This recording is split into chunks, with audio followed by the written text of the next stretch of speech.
Oke, baik. Selamat datang kembali semuanya ke dalam ruangan utama. Nanti kita akan melanjutkan refleksi ya.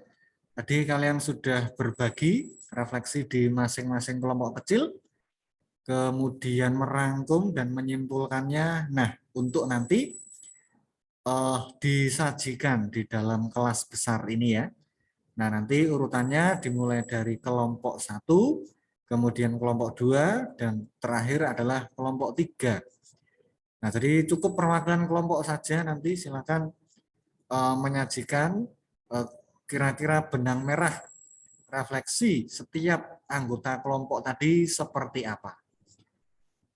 Nah, untuk itu saya persilakan perwakilan kelompok 1 untuk menyajikannya. Silakan.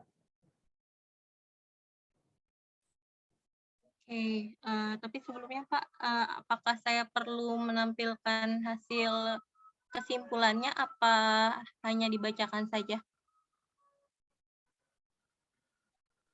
Ditampilkan lebih baik, Putri.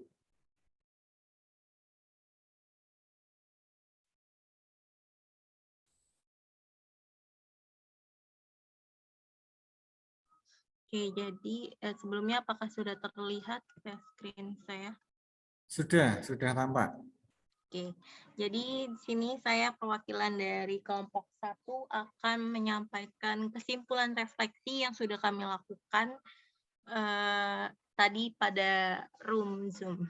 Nah, jadi melalui refleksi yang kami lakukan satu persatu itu, kami dapat menyimpulkan beberapa hal. Yang pertama itu, melalui perkuliahan kita mendapatkan pengalaman baru karena dari refleksi teman-teman tadi melalui room Zoom itu, saya dan teman-teman tuh mengetahui bahwa sebagian besar kami tuh masih belum berpengalaman atau mungkin belum pernah menulis, membuat, dan menyusun suatu buku ajar. Sehingga pada awal perkuliahan kami tuh masih kayak bingung gitu, gimana sih cara atau menulis buku ini supaya lebih baik dan bagaimana bisa menghasilkan sebuah buku itu menjadi buku yang bagus. Nah, melalui perkuliahan ini kita belajar gimana sih cara menghasilkan buku tersebut bisa melalui dari diskusi teman-teman ataupun hal lainnya. Yang kedua, dalam proses perkuliahan tentunya kami sebagai mahasiswa seringkali mengalami kendala dalam menyusun naskah atau buku ajar, tetapi melalui diskusi kelompok, bantuan teman, ataupun diskusi pada pertemuan virtual yang kita lakukan setiap minggu ini, permasalahan-permasalahan tersebut bisa terselesaikan, di mana kita membahas bareng-bareng dan menyelesaikan bareng-bareng penyelesaian dari permasalahan tersebut. Selanjutnya yang ketiga itu melalui perkuliahan kita belajar bagaimana cara menulis dan menyusun buku ajar yang baik. Seperti misalnya fitur-fitur seperti apakah yang lebih tepat digunakan dalam buku tersebut, atau mungkin dalam menulis buku itu kita harus memperhatikan kurikulum yang akan digunakan, seperti kurikulum yang sedang diberlakukan atau misalkan yang lainnya. Serta yang keempat itu, melalui perkuliahan kita juga belajar gimana sih cara membuat sebuah soal latihan atau permasalahan yang bervariasi. Bisa permasalahan atau soal yang hot, slot, ataupun soal-soal yang kontekstual. Terakhir, melalui perkuliahan kita juga menyadari bahwa seorang pendidik itu penting untuk bisa atau dapat menulis dan menyusun sebuah buku ajar. Karena dengan adanya kebisaan atau misalkan kemampuan untuk menulis dan menyusun buku ajar tersebut secara tidak langsung, buku yang nanti dihasilkan oleh pendidik yang bersangkutan itu bisa menjadi media atau alat yang bisa mendukung pembelajaran yang dia lakukan dalam pembelajaran di kelasnya. Seperti itu dari kami. Saya kembalikan kepada Pak Yosef. Ya, terima kasih kelompok 1 ya yang sudah memulai. Nah, memulai membagikan refleksi kelompoknya. Nah, sekarang kita lanjut ke kelompok 2. Silakan perwakilannya.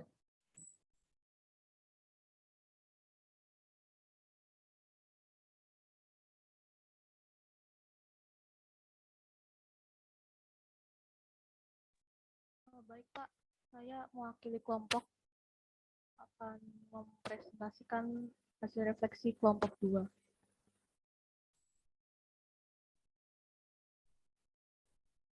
Apakah share screen saya sudah tampak teman-teman? Sudah tampak, Yohana. Sebelumnya mohon maaf kalau tulisan saya agak berantakan dan mungkin saya menyampaikannya terlalu singkat. Jadi untuk kelompok kami itu benang merahnya yang pertama, pastinya muncul perasaan capek karena setiap minggunya pasti kami harus menyicil buku ajar. Padahal kan di samping ini kan ada banyak tugas di mata kuliah lain, jadi kita harus memanage waktu dengan baik. Kemudian yang kedua, kami senang dapat ilmu baru terutama terkait teknologi untuk mengembangkan buku ajar. Kemudian kami senang karena penulisan buku ajar ini dibuat secara berkelompok, jadi tugas kami itu terasa menjadi lebih ringan. Kemudian anggota kelompok ini kan saling membantu dan memotivasi, jadi lebih enak begitu ketika bekerja.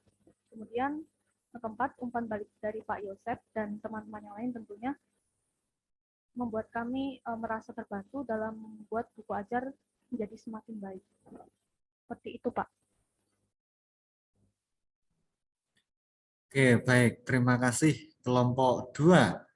Kita lanjut ya ke kelompok 3. Silakan perwakilan kelompok 3. Saya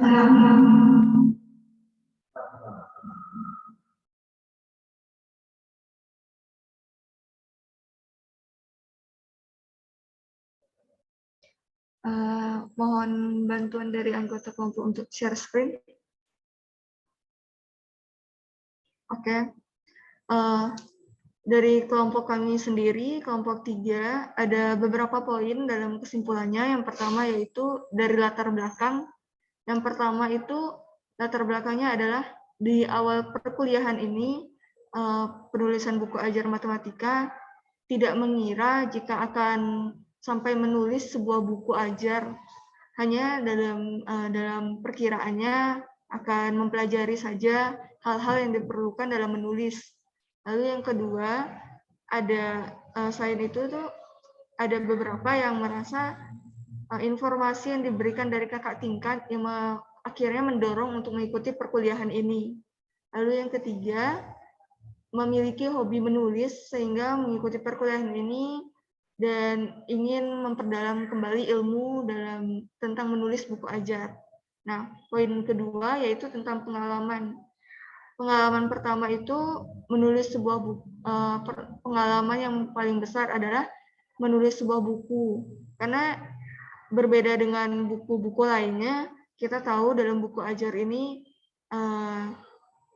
ada beberapa hal yang harus diperhatikan, seperti pengalaman dalam membuat soal-soal, baik itu dalam kategori HOTS atau LOTS, lalu beberapa fitur lainnya dalam penulisan buku ajar yang kemungkinan tidak ditemukan ketika dalam menulis buku-buku lain, seperti menulis novel atau apapun, atau lainnya.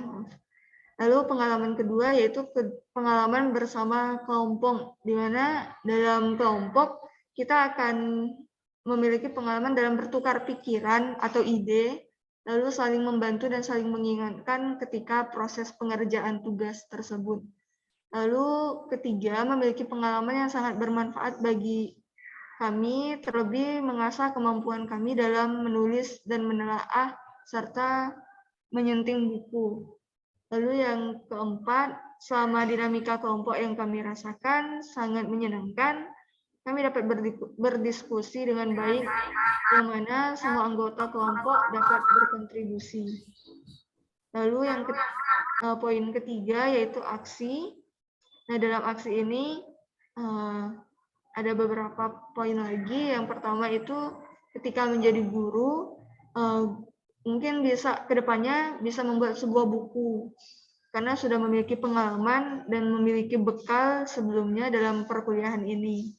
Lalu yang kedua, di masa mendatang, karena sudah mengetahui kekurangan atau kesalahan-kesalahan yang dibuat, sehingga kedepannya akan lebih teliti dan lebih memiliki hasil yang lebih baik lagi.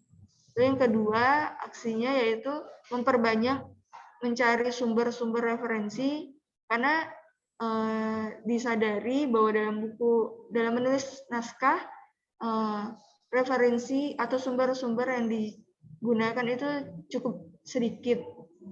Yang keempat, seperti yang pertama tadi, memiliki bekal dalam membuat buku ajar. Yang kelima, lebih mengoptimalkan dan memperbaiki diri dalam menulis buku ketika ada kesempatan membuat buku di masa yang akan datang.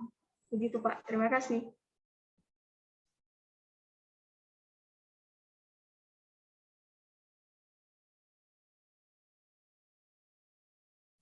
Oke, baik ya. Terima kasih kelompok 3.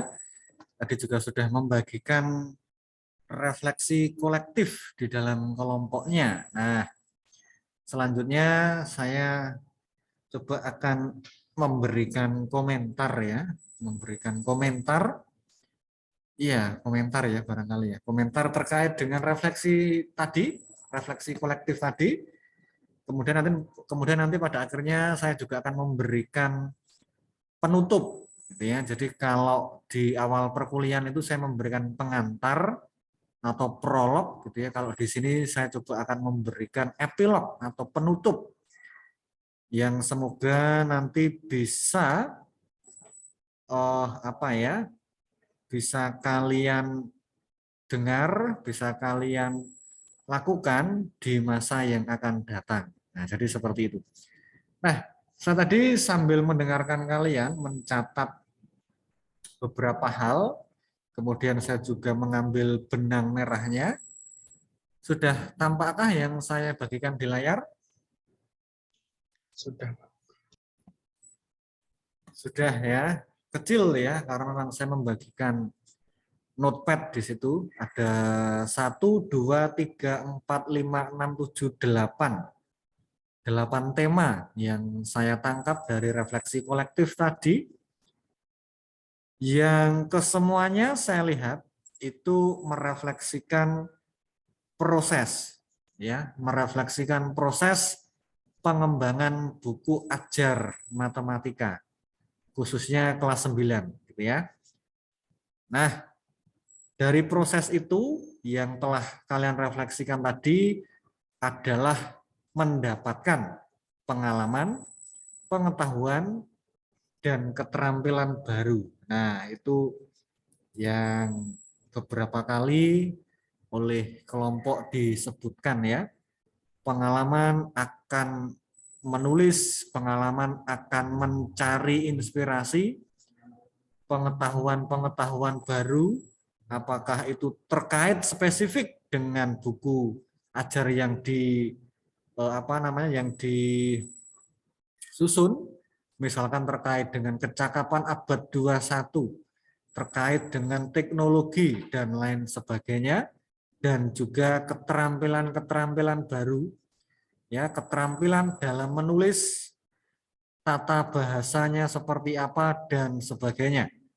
Nah, itulah tema yang pertama. Tema yang kedua, tadi kalian juga sangat mengapresiasi diskusi kelompok, gitu ya. Jadi diskusi kelompok itu kalian persepsi ya, kalian anggap sebagai sebuah wahana yang bermanfaat bagi kalian untuk bertukar pikiran dalam menyelesaikan naskah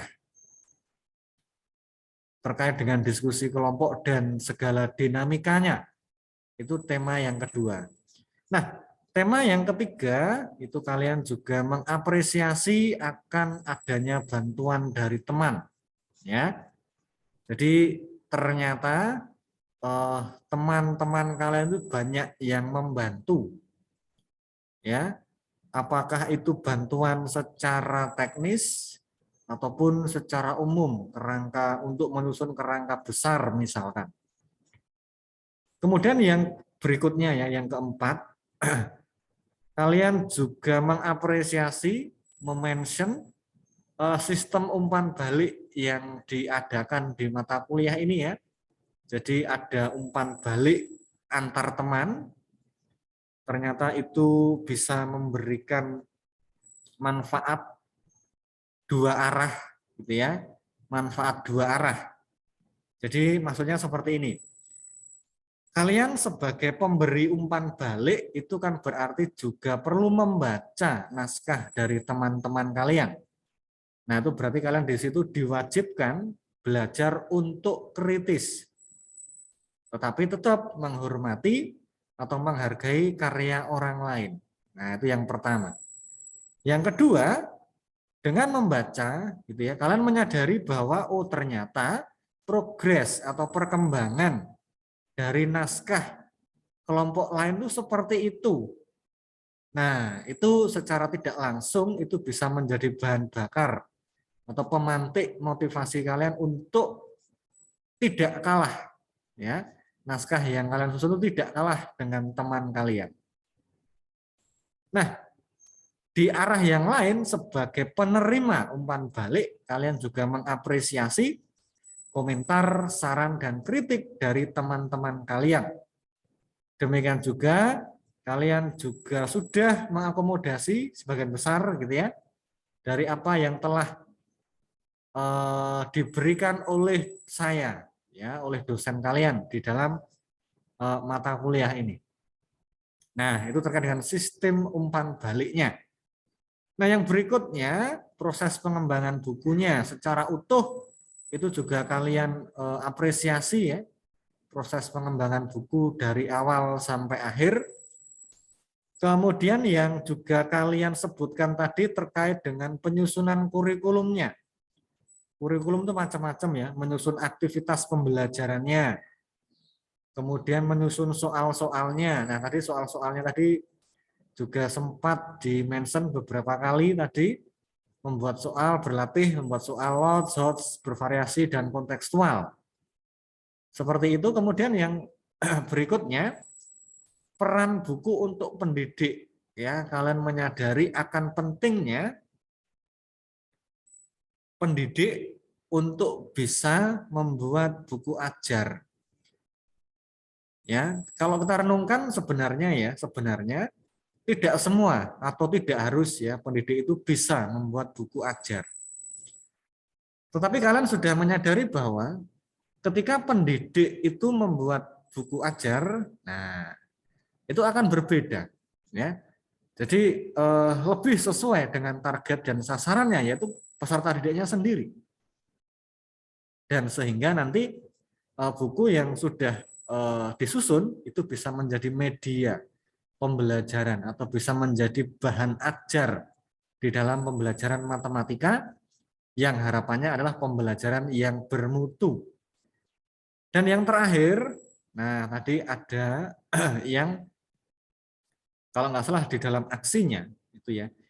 Ternyata ketika menyusun atau mengembangkan sebuah buku itu perlu banyak belajar literatur. Nah, kalau ini saya 100% sepakat ya. Jadi kalian untuk menjadi pengarang hebat atau pendidik hebat itu ya. Itu memang kalian perlu belajar ya, belajar dari berbagai macam literatur, berbagai macam bahan bacaan untuk inspirasi.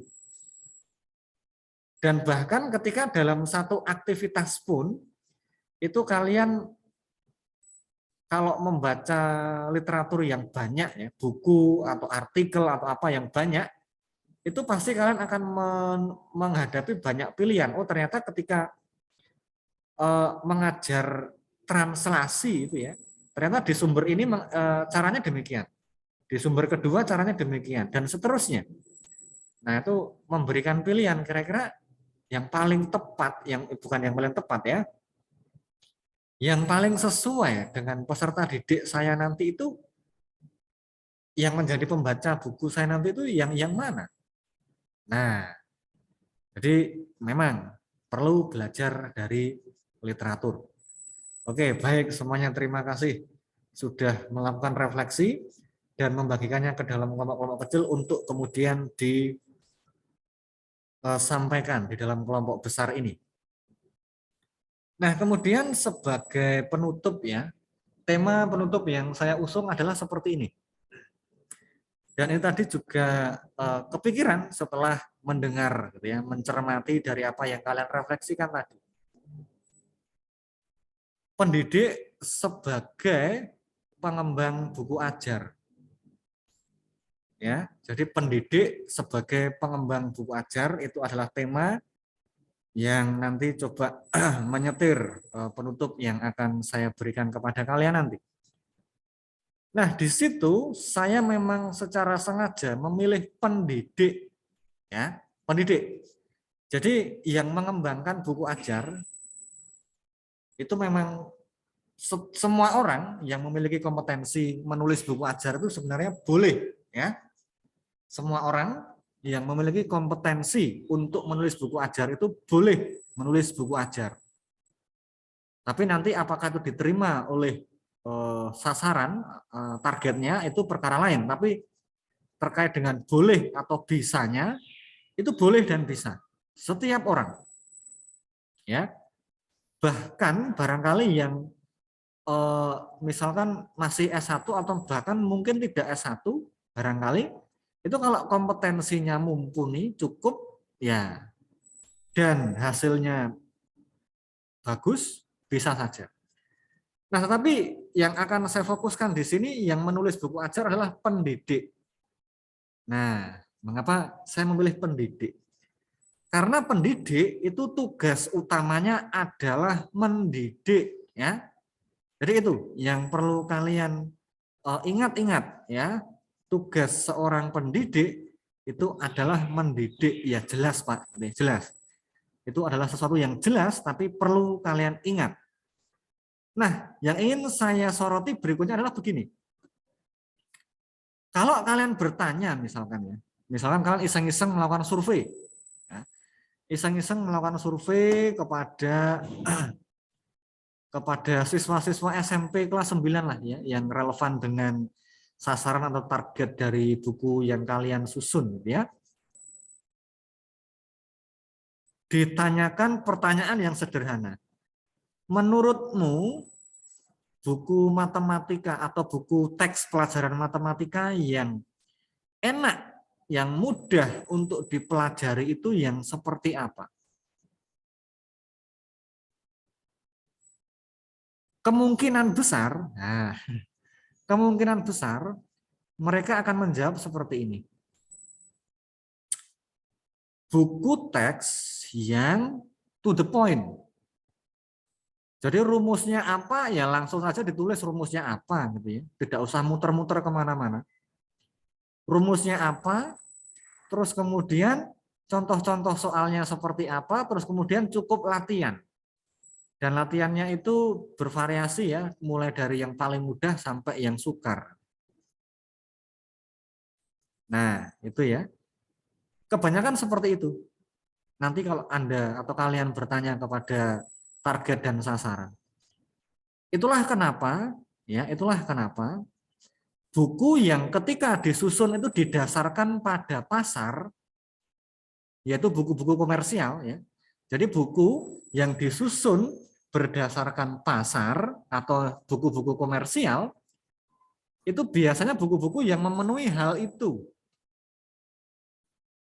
Coba nanti kalian silakan survei di buku-buku di toko-toko buku gitu ya. Silakan kalian survei buku-buku teks pelajaran yang diterbitkan oleh penerbit komersial. Itu kebanyakan bukunya itu yang sesuai dengan permintaan tadi. Yang rumusnya tuh langsung aja disebutkan gitu ya.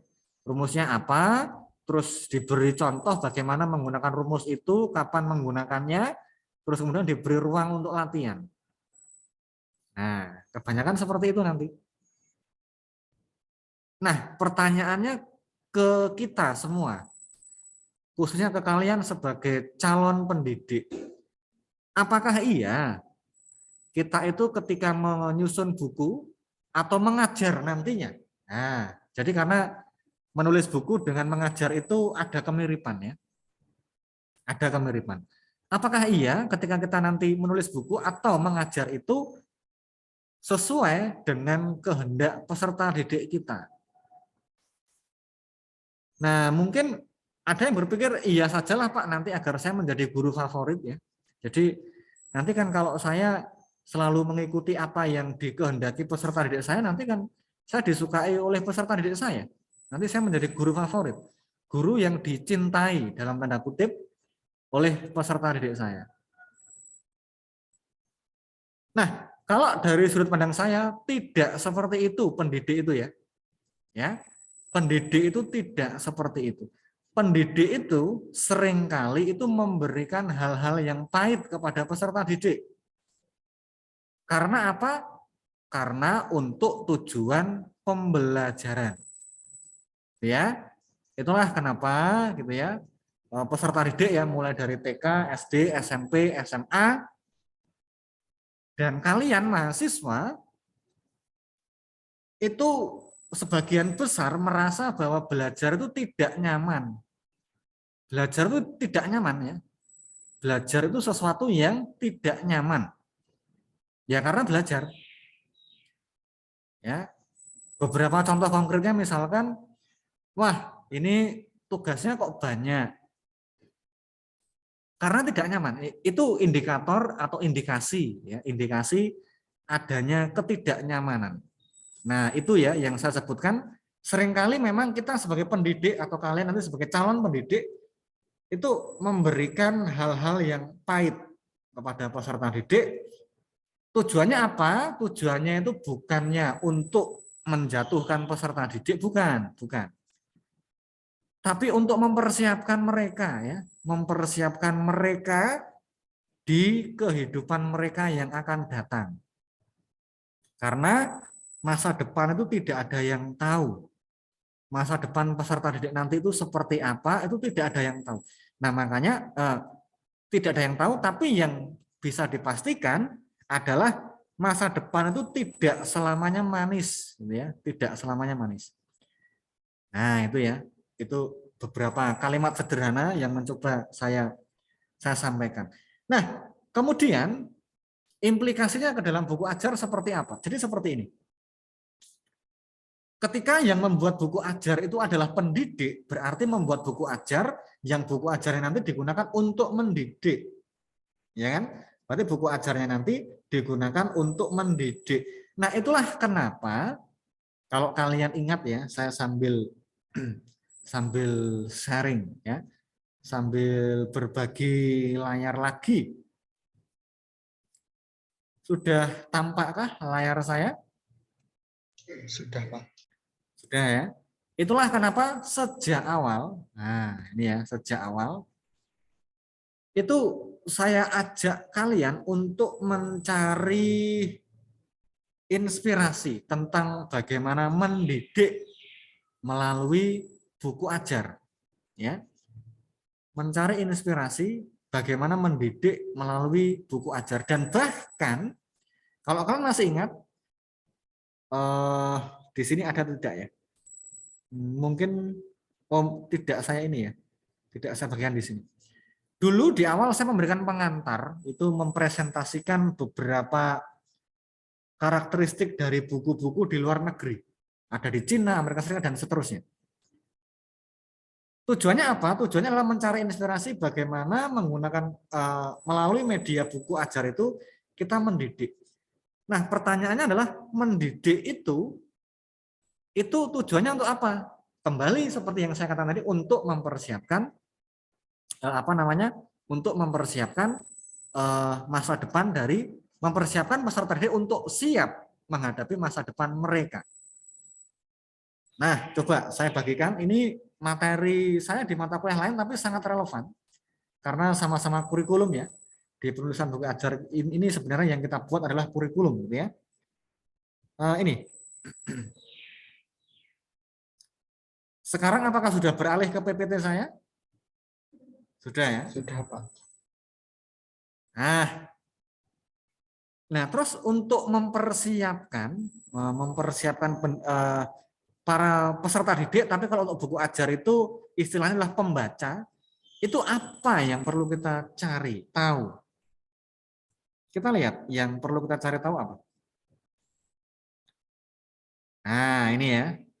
Needs of society. Nah, ini yang pertama. Coba saya anotasi. Ini yang pertama. Needs of society. Artinya apa itu ya? Siapa ya? Yang pintar bahasa Inggris siapa yang kelihatannya pintar bahasa Inggris di sini? Devi, apa ya needs of society itu Devi?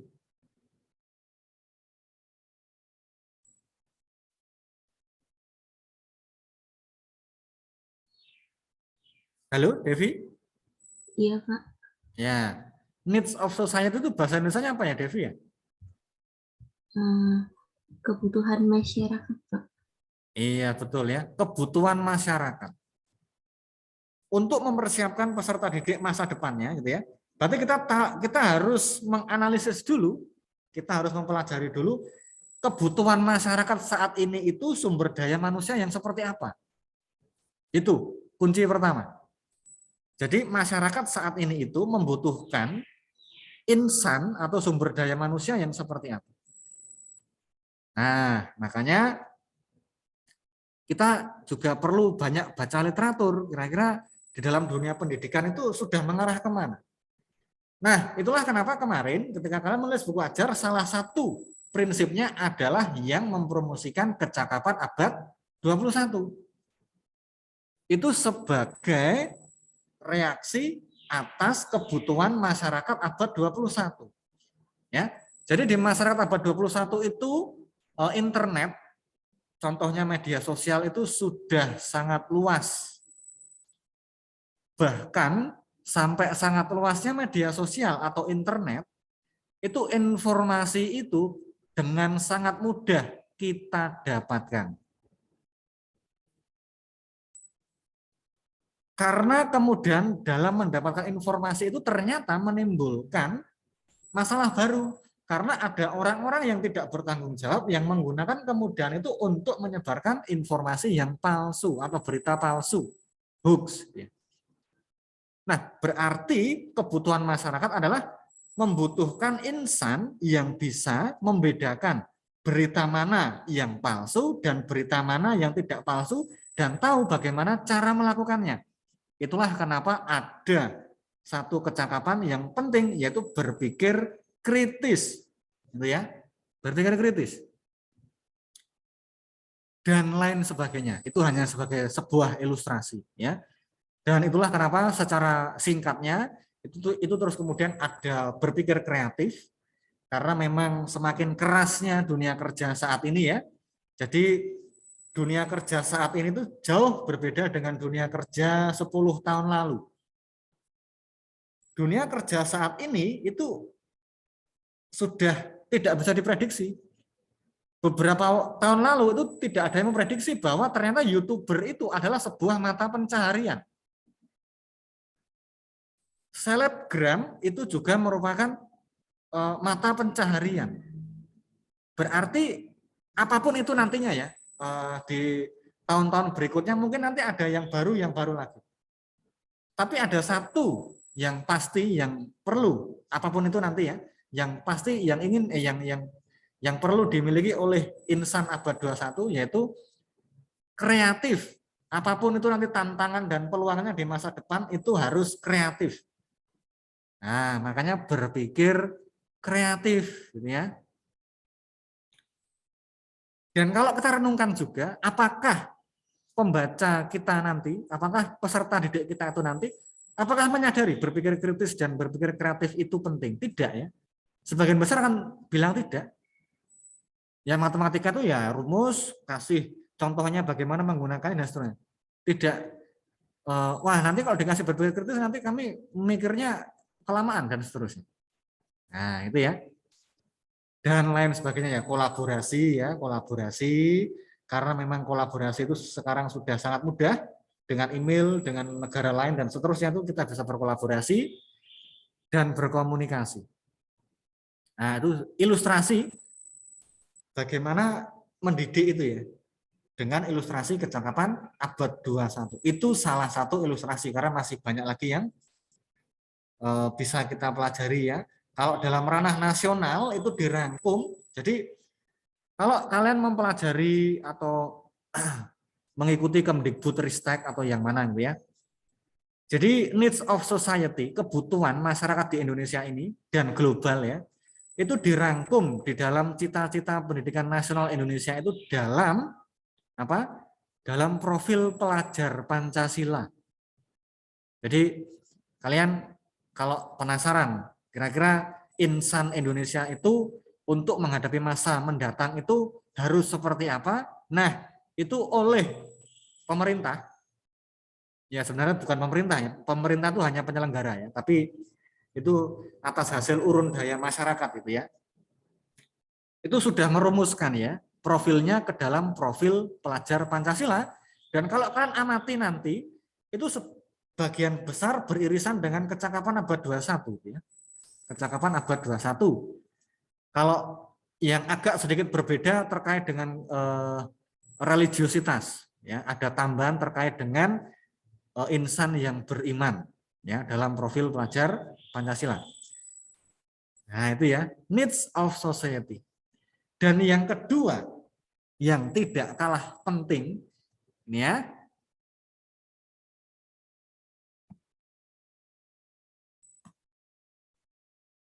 perkembangan atau kemajuan.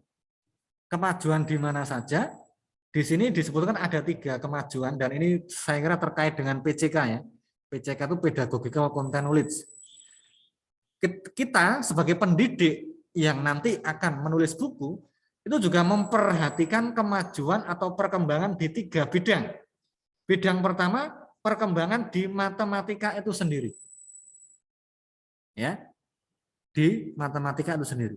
Yang kedua, perkembangan di dalam dunia pembelajaran. Saat ini pembelajaran yang yang tren dan efektif untuk diimplementasikan dalam pembelajaran di sekolah itu apa?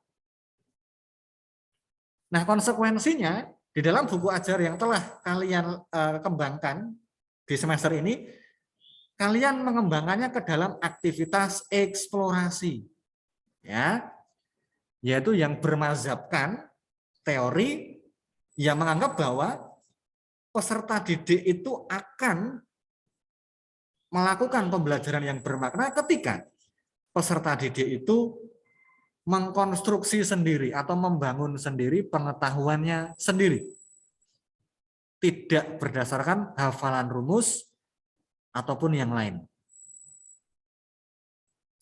Tetapi di buku kalian itu juga tidak menafikan pentingnya belajar dari model.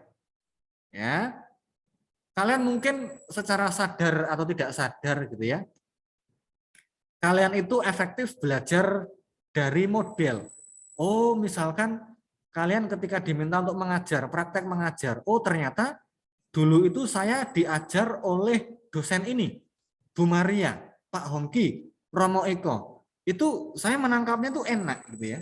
Nah, makanya nanti ketika saya mengajar, saya akan mencontoh beliau-beliau itu. Artinya belajar dari model itu memang tidak kita nafikan itu. Itu memang faktanya memang seperti itu untuk beberapa kasus. Nah, makanya di buku kalian itu juga memberikan work example, contoh soal, ya, dalam mengaplikasikan apa yang telah dibangun tadi, apa yang telah dipelajari tadi dengan demonstrasi di dalam contoh soal itu. Mengamati dulu modelnya, ya, contoh soalnya seperti apa. Itu dalam pembelajaran ya, itu masih banyak. Kalau kita ngomong terkait dengan pembelajaran itu nanti banyak SKS nanti ya. Nah, dan yang terakhir adalah teknologi.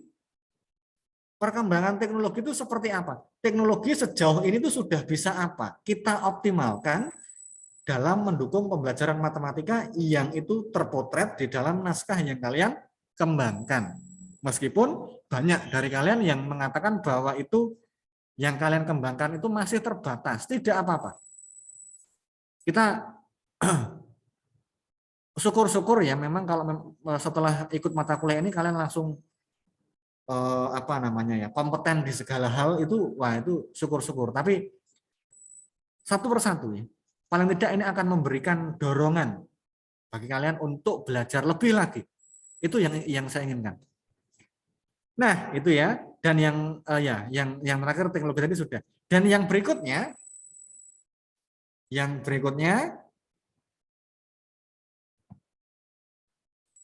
terkait dengan kebijakan. Ya, terkait dengan kebijakan.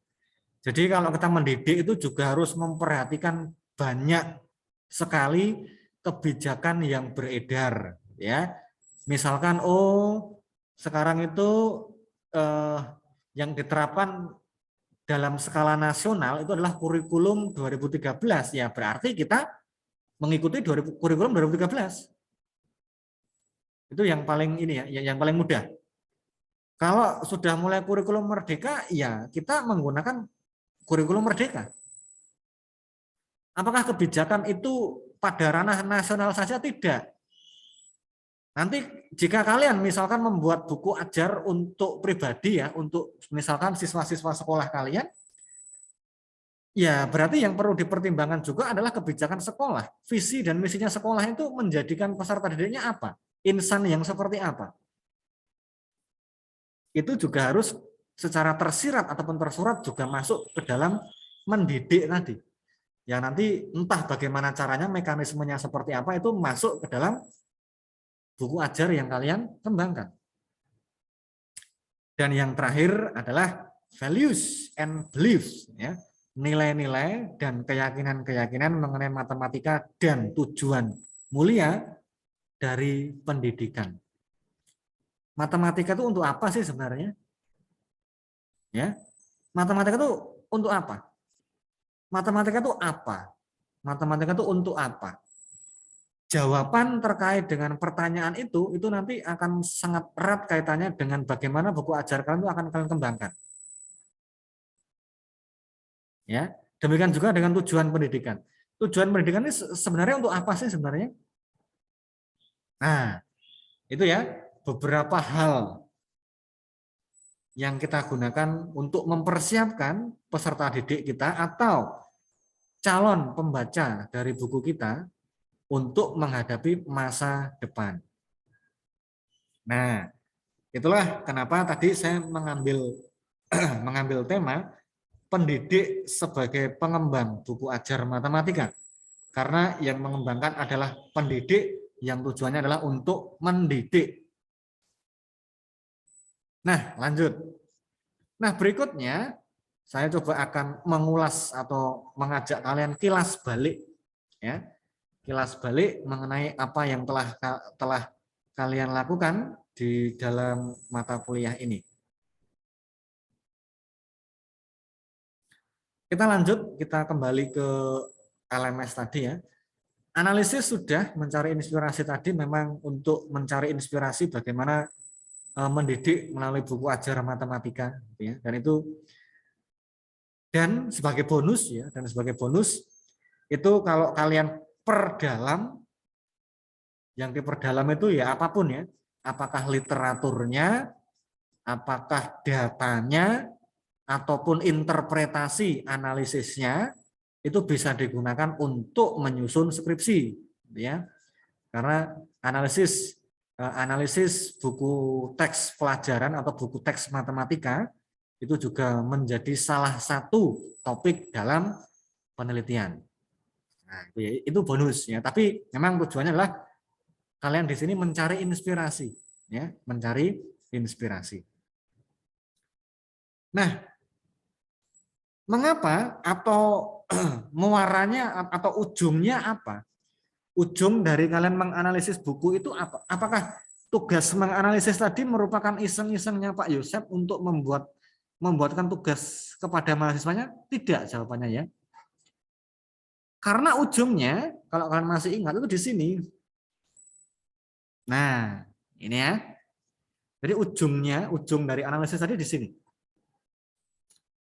Jadi dari presentasi saya di awal-awal pengantar itu, kemudian dari mencari inspirasi dari analisis buku teks pelajaran yang sudah beredar saat ini, terus kemudian kalian saya ajak untuk merenung. Kira-kira kalau itu disintesis, ya, kalau dirangkum, itu apa saja sih yang penting? Nah, gitu kan ya. Dulu kan kalau nggak salah seperti itu. Nah, makanya dulu kita sampai kepada prinsip-prinsip. Ya. Prinsip-prinsip itu artinya begini.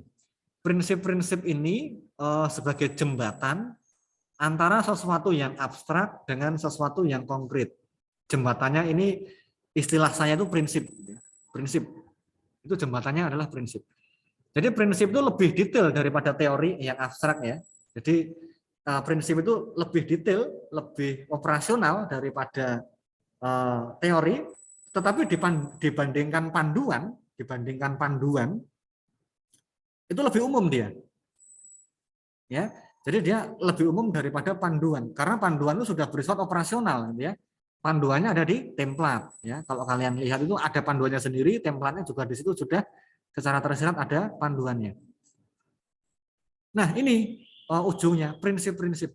Nah, makanya ketika kalian nanti itu mengembangkan bahan ajar apapun yang itu bersifat serius, apakah nanti itu serius dalam mendidik peserta didik, ataukah misalkan dalam serius dalam penelitian, yang intinya adalah mengembangkan bahan ajar, itu yang perlu kalian cari adalah prinsip-prinsipnya. Saya itu, ini ilustrasi ya, saya itu akan membuat buku ajar, kalau buku ajar mungkin terlalu besar ya, akan membuat LKPD, lembar kerja peserta didik ya. Lembar kerja peserta didik yang tujuannya adalah membangun kemampuan berpikir kritis peserta didik saya. Nah, berarti nanti kalian perlu mengembangkan prinsip-prinsip LKPD yang membangun berpikir kritis peserta didik tadi apa? Ditulis itu, dirinci. Dan itu tidak hanya sekedar rincian semata, tapi rincian yang tentu saja itu didasarkan kepada banyak hal. Berdasarkan teori, berdasarkan kebutuhan masyarakat, dan seterusnya. Nah, dari prinsip-prinsip tadi, baru kemudian kalian enak menulis, mengembangkan LKPD-nya. Nah, cara seperti itulah yang telah kita lakukan dalam menyusun buku ajar. Ya, dalam menyusun buku ajar. Kalau kita ingat itu ya, itu ada berapa ya? Coba kita ingat kembali. Nah ini ya, ini kan kalau kita kilas balik ya, kalau kita lihat kembali itu kan ada kaitannya dengan tujuan mendidik tadi ya. Dan ada beberapa hal yang terkait dengan buku ajar gitu ya. Ini ya, menggunakan aktivitas pembelajaran yang menggambarkan proses pembelajaran induktif dan terus secara logis. Di sini ada perkembangan pembelajaran ya, advance of learning, science. Di sini kita pilih pembelajaran induktif, biar peserta didik sendiri yang menemukan pengetahuannya. Buku itu yang memandu saja, gitu ya. Yang kedua, soal disusun secara bervariasi. Nah, di sini kita juga mengenal istilah yang ada dalam pembelajaran, lower dan higher order thinking skills. Ya, ini sudah kita masukkan di sini. Konteks pun kita masukkan. Karena kita percaya, nah ini dengan belief tadi ya, belief, ada belief terkait dengan learning goals tadi ya. Belief, keyakinan kita bahwa kontekstual itu menjadi alat yang sangat baik untuk tujuan dua hal. Ya, untuk tujuan dua hal. Yang pertama, konteks itu baik untuk menjadi pintu masuk bagi peserta didik, ya, bagi peserta didik untuk mengenal dunia matematika. Oh, ternyata. Jadi intinya adalah menarik minat. Konteks itu adalah untuk menarik minat. Dan yang kedua, ya, adalah sebagai jalan. Jadi kalau minatnya sudah oke, nah baru kemudian konteks tadi digunakan sebagai jalan untuk mengkonstruksi pengetahuan. Kalau saya ingat ya dari penelaah saya dari IPB ya, Institut Pertanian Bogor. Jadi beliau kalau mengilustrasikan itu seperti ini. kan beliau itu kan kalau dari IPB itu bukan dari ini ya, bukan dari kependidikan ya, bukan dari FKIP tapi dari matematika murni, tapi saya memiliki keyakinan yang sama terkait dengan matematika dengan beliau. Jadi begini, begini Mas, nah, kan beliau memanggil saya Mas. Begini Mas, saya tuh ingin ya nanti kalau membuat buku itu matematika itu jangan terlalu formal lah, ya. Jadi kalau dengan bahasa saya itu membumikan matematika. Nah, bagaimana membumikan matematika? Jadi matematika itu harus dimulai dari bumi dulu, Setelah dari bumi secara pelan-pelan, ya, secara pelan-pelan, kemudian diarahkan ke awang-awang. Nah, itu awang-awang itu maksudnya dunia abstrak, ya, ke dunia abstrak matematika. Dan setelah dari awang-awang, nah baru kemudian diturunkan dulu ke bumi, ya, jangan terlena ke awang-awang tadi, ya, jangan terlena ke awang, tapi kembali lagi ke bumi, diterapkan ke dalam permasalahan sehari-hari. Nah itu apa namanya bahasanya beliau, ya. Dan saya kagum karena beliau bukan orang kependidikan. Nah itu ya. Tetapi keyakinannya, belief-nya terkait dengan pembelajaran matematika itu seharusnya seperti apa, itu sudah sama dengan orang kependidikan. Nah jadi seperti itu ya, konteks. Kemudian yang berikutnya adalah, sebelum yang berikutnya, dan itu tadi ternyata dari pihak pemerintah pun ya, pusat kurikulum dan perbukuan yang terkait dengan perbukuan itu ya, pusat kurikulum dan perbukuan itu di dalam forum besar itu ya, dalam konteks bercanda. Nah ini tugasnya para penulis buku matematika yang hadir di sini itu adalah untuk membumikan matematika, ya, membumikan matematika. Jadi memang banyak sekali kebutuhan akan membumikan matematika tadi. Nah di sini kita fasilitasi dengan konteks ya, dengan konteks dan aktivitas induktif tadi sebenarnya. Kita lanjut. Materi dan penyajiannya disusun secara memadai, tepat dan menarik, ini wajib ya.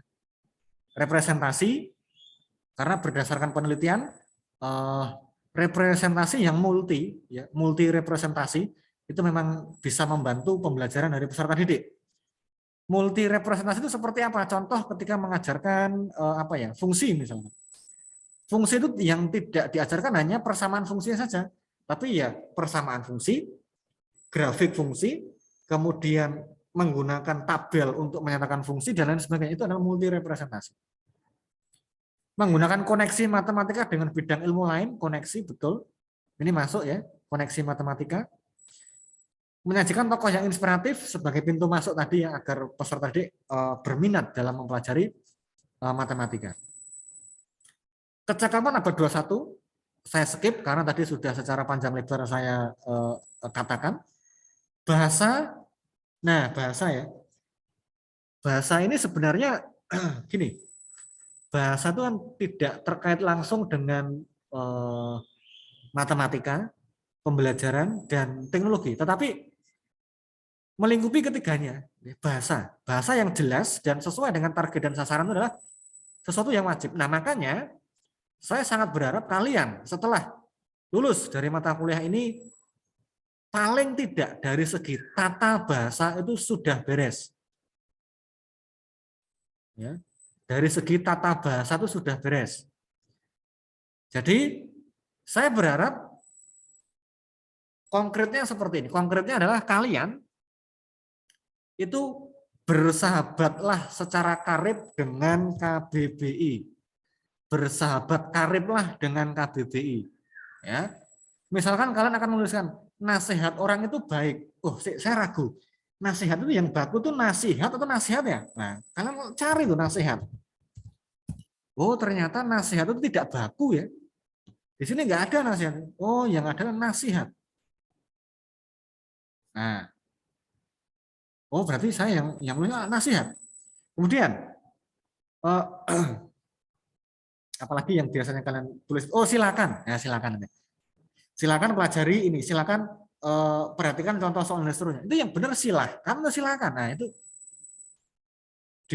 dilihat kembali, hati-hati dalam berbahasa. dimulai dari kehati-hatian dalam berbahasa, nanti kalian akan terbiasa menggunakan bahasa yang tepat. Ya. Awalnya ya kehati-hatian, jadi kalian tuh sering banget gitu ya membuka KBBI gitu ya. Bahkan mungkin ada teman kalian yang mengatakan ini KBBI berjalan ini, sering-sering membuka, ini nggak apa-apa, itu di awal-awal saja. Tapi ketika sudah terbiasa, ya terbiasa, ya terbiasa. Bahkan mungkin setelah terbiasa menulis Selamat Idul Fitri ya, misalnya beberapa bulan lalu kan Idul Fitri ya. Idul Fitri, wah itu kebanyakan di baliho itu nulisnya Idul Fitri itu seperti ini kalau tidak salah. Betul ya? Kalau nggak salah seperti itu. Kebanyakan baliho. Mungkin yang benar itu mungkin malah di beberapa wilayah tidak ada ya. Jadi hampir semua baliho seperti itu. Tapi kalau kalian sudah akrab dengan bahasa Indonesia yang baik dan benar, itu menyadari, oh seharusnya Idul Fitri itu nulisnya nggak seperti itu deh. Nah misalkan, jadi kepekaan akan bahasa itu akan terbentuk. Semoga ya, semoga kepekaan akan bahasa itu kalian bentuk di dalam mulai di mata kuliah ini. Nah itu masih berupa kata, ya masih berupa kata atau frasa.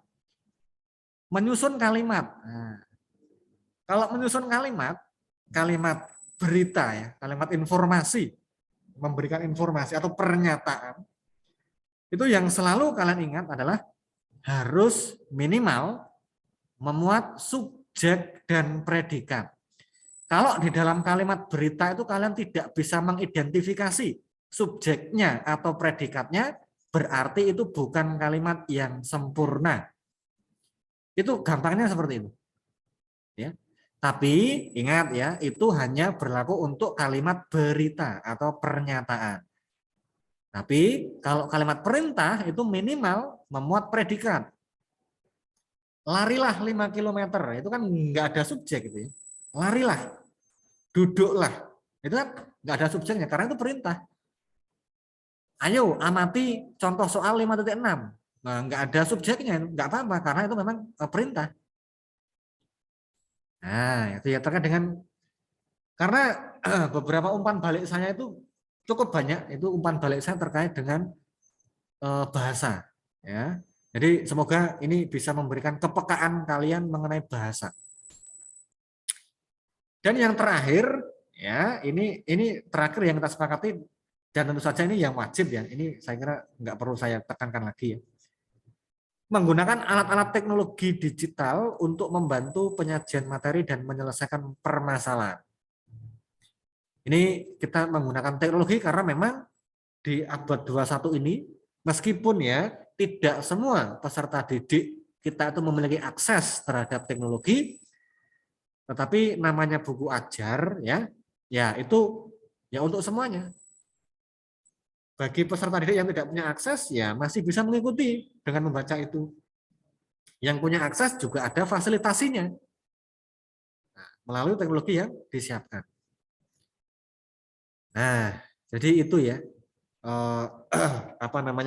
prinsip-prinsip yang sudah kita kembangkan dan sudah kita sepakati bersama-sama. Nah, kemudian barulah kalian masuk ke dalam kawah Candra di Muka, ke dalam dunia kepenulisan. Di situ secara sengaja, by design gitu ya, itu saya memposisikan kalian sebagai seorang penulis atau pengarang, sekaligus penelaah, dan yang terakhir adalah penyunting tulisannya sendiri. Karena memang 3 peran utama di dalam dunia perbukuan itu ya 3 ini. Meskipun yang lain ada, tapi yang utama itu 3 ini. Yang lain itu penerbit maksud saya. Penerbit itu ada lagi, tapi kita tidak ngomongkan penerbit karena tidak relevan dengan mata kuliah kita, gitu ya. Tapi yang utama 3 ini. Menulis, menelaah, dan menyunting. Dan terakhir dari saya ya. Terakhir dari saya, mungkin bisa kalian bandingkan ya, naskah akhir kalau dari segi topik mungkin tidak bisa dibandingkan ya, tapi dari segi alur penulisannya ya, alur penulisannya itu silakan kalian bandingkan ya. Jadi yang kalian kumpulkan di telaah 9 ini, coba kalian bandingkan dengan yang ada di sini.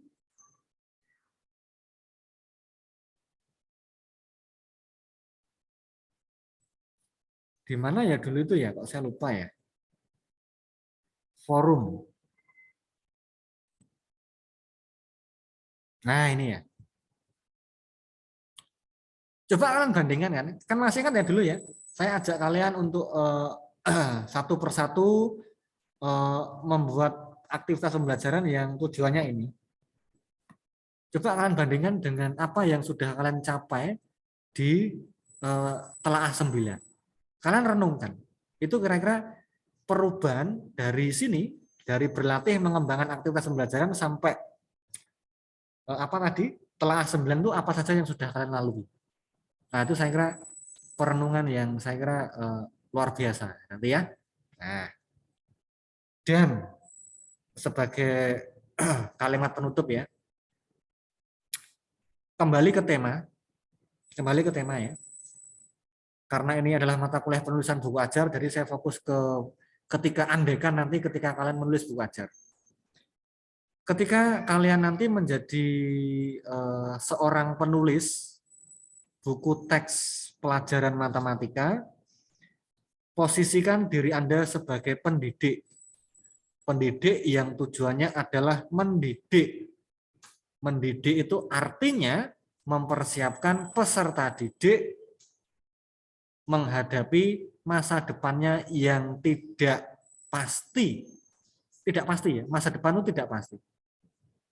Nah, itulah kenapa beberapa hal pahit itu memang perlu untuk diberikan ya, beberapa hal pahit tidak hanya hal-hal yang menyenangkan saja, beberapa hal pahit seringkali perlu diberikan. Soal-soal yang susah atau aktivitas-aktivitas pembelajaran yang memerlukan pemikiran tingkat tinggi, berpikir kritis, berpikir kreatif, itu semuanya adalah pil pahit ya sebenarnya ya. Tetapi ya seperti pil ya, yang namanya pil itu nanti kalau pil itu menyembuhkan, tapi kalau untuk buku itu ya diharapkan nanti akan mempersiapkan dengan baik masa depan dari pembaca atau peserta didik. Nah, saya kira seperti itu ya, pesan dan penutup dari saya di akhir perkuliahan penulisan buku ajar ini. Besar harapan saya segala kompetensi yang Anda peroleh di dalam buku ajar ini tidak dibiarkan begitu saja. Karena kalau dibiarkan begitu saja itu ya nanti akan lama-kelamaan akan memudar gitu ya. Tetapi besar harapan saya kompetensi tersebut terus digali, terus diperbarui. Nah, seperti itu. Oke, baik. Saya kira itu ya. Mungkin silakan kalian menyalakan kamera masing-masing. Kita akhiri mata kuliah ini dengan foto bersama, tetapi dari Zoom ya. Dari Zoom fotonya. Nah, Dewi dan Veron sudah masuk ya. Dewi dan Veron sudah masuk. Yurman di mana tuh kok gelap?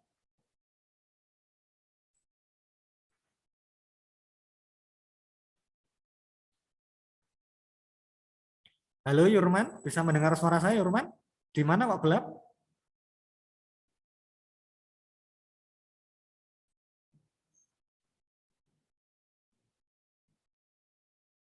Oke, ya mungkin mikrofonnya sedang bermasalah. Lisa, Angel, Tiara, Purnama, Anggi tidak memungkinkan menyalakan kameranya atau bagaimana? Iya Pak, mohon maaf sebelumnya karena saya terkendala sinyal. Tiara sinyal ya. Anggi? Saya juga Pak. Ini udah dinyalain, tapi Gimana Anggi? apakah suara saya terdengar Pak? Ya, gimana? Nggak bisa menyalakan kamera karena apa? Sepertinya jaringan ini saya sudah nyalain kameranya Pak. Oh, sudah dinyalakan tapi tidak mau nyala ya. Oke, nggak apa-apa ya. Angel, apakah sinyal juga?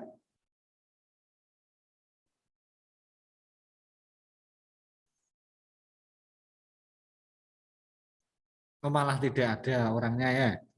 Mungkin sudah tidak sabar untuk segera mengakhiri mata kuliah penulisan buku ajar. Oke, baik.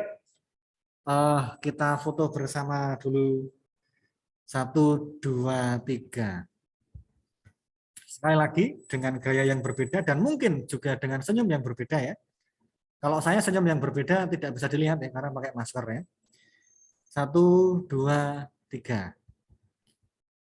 Oke, baik. Terima kasih semuanya ya. Semoga mata kuliah ini memberikan manfaat yang cukup banyak bagi kalian. Dan seperti harapan saya tadi, kompetensi kalian terus berkembang ya di masa depan. Kita cukupkan dulu, sekaligus kita akhiri perkuliahan penulisan buku ajar matematika selama 1 semester ini. Dan kita akhiri dengan doa. Minta tolong kepada Yusafat untuk memimpin doa. Silakan Yusafat. Baik, Pak Yosef. Baik, Pak Yosef serta teman-teman, sebelum kita mengakhiri perkuliahan pada sore hari ini, alangkah baiknya kita berdoa dan saya akan pimpin secara Katolik bagi yang beragama lain dapat menyesuaikan. Dalam nama Bapa dan Putra dan Roh Kudus. Selamat sore Allah Bapa, Putra dan Roh Kudus, Allah yang terkasih, Engkau yang bertahta di dalam kerajaan surga, kami ucap syukur dan terima kasih Tuhan atas segala kasih karunia-Mu yang Kau berikan kepada kami untuk hari ini. Kau masih memberikan kami nafas kehidupan dan juga perlindungan. Ya Tuhan, kami haturkan rasa syukur kami juga karena kami telah menyelesaikan perkuliahan ini, yaitu mata kuliah penulisan buku ajar matematika. Kiranya dengan segala dinamika yang sudah kami lewati selama perkuliahan ini dapat memberikan bekal kami di masa mendatang dan kiranya dapat menjadi perkembangan bagi diri kami masing-masing Tuhan. Ya Tuhan, segala ilmu yang sudah diberikan oleh Pak Yosef kiranya dapat berguna untuk masa mendatang nanti. Dan kami berdoa juga bagi Pak Yosef, kiranya Kau berikan beliau kesehatan, perlindungan, dimanapun ia berada ya Tuhan. Terima kasih atas segala berkat dan kemuliaan-Mu. Sebentar kami akan mengakhiri perkuliahan ini, kiranya Engkau berkati kami untuk kegiatan kami yang selanjutnya. Kami serahkan doa ini ke dalam tangan Putra-Mu Yesus Kristus, Tuhan dan Juru Selamat kami yang hidup, kini dan sepanjang masa. Amin. Dalam nama Bapa dan Putra dan Roh Kudus. Terima kasih Yusafat ya. Pertemuan kali ini dan perkuliahan ini saya akhiri. Tetap jaga kesehatan, tetap semangat. Selamat sore semuanya. Selamat Sore, sore. Pak. Sore, Terima kasih. terima kasih. Sore, Pak.